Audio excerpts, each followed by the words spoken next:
Hey guys, it's Jayden Beville here, and I'm an adventure filmmaker from Melbourne, Australia. And today, I'm going to give you an insight into behind the scenes of how I shot a travel film for the launch of the new Sony FX30.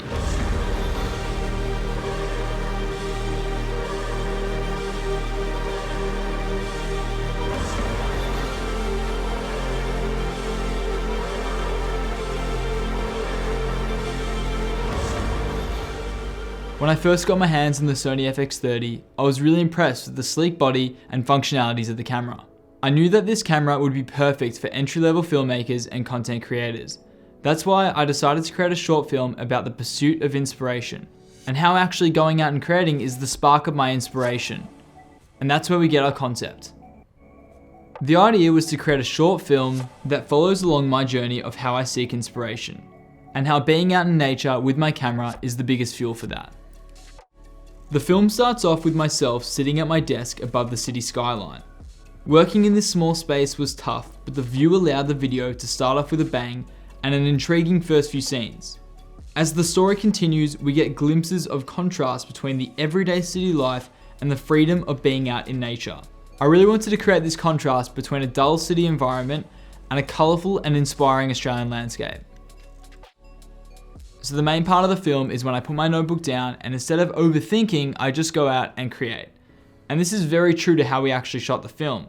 Although we had a lot of pre-production involved, a lot of our shot ideas came to us when we were all on set. And what particularly inspired me on shoot was the ability to upload my LUTs directly into the camera's monitor. This allowed me to preview what my shots would look like, so not only inspiring me on the shoot, but actually making the color grading process a lot easier as well. So choosing locations for this film was actually quite simple. With a quick turnaround, I decided to stick with a place that I know very well, the Victorian landscape. That would see us travel down from the Grampians to the stunning Great Ocean Road, which is diverse in its nature from pristine beaches to dense rainforests. It's important to know that not always your shoot's going to go to plan. Unfortunately, Sam and Chloe suffered food poisoning on one of the days, so our timeline was thrown off a bit.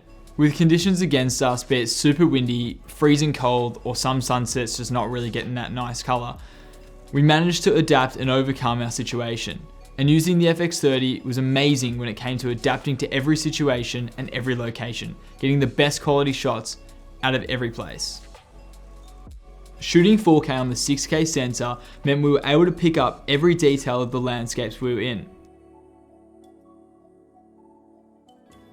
One thing I love about the Sony FX30 is its dynamic range. Now Sony do this so well, every camera has an amazing dynamic range, but the Sony FX30 in particular blew me away when it came to the dynamic range.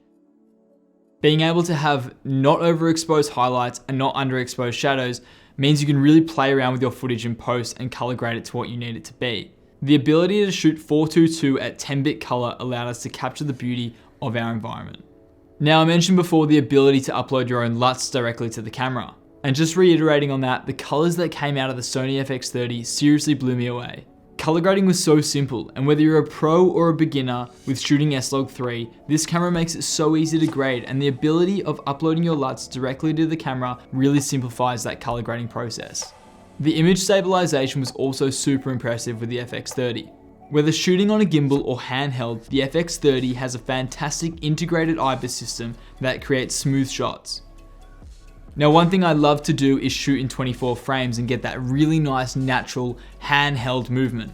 And with the FX30's image stabilization, I was able to get that really cinematic shake without the micro jitters. Now usually on these shoots we're shooting from sunrise to sunset and beyond, so being able to use the dual base ISO of 800 and 2500 gave us the ability to shoot in any conditions, whether it was bright sunny day, a dense rainforest, or blue hour.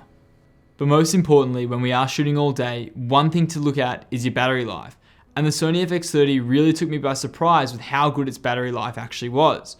Honestly, I was surprised with how little I actually had to change the battery, which allowed me to continuously shoot throughout the day and not worry if I was going to run out of battery.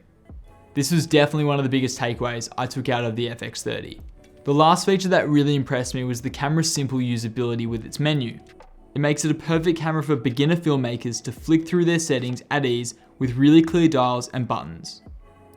Overall, this shoot had its ups and downs, but no matter what challenge was put in front of us, the FX30 was able to get the best out of our locations and allowed me as a travel filmmaker to execute my ideas. So whether you're just getting into adventure filmmaking or been in the game for a while, this camera is perfect in bringing your visions to life.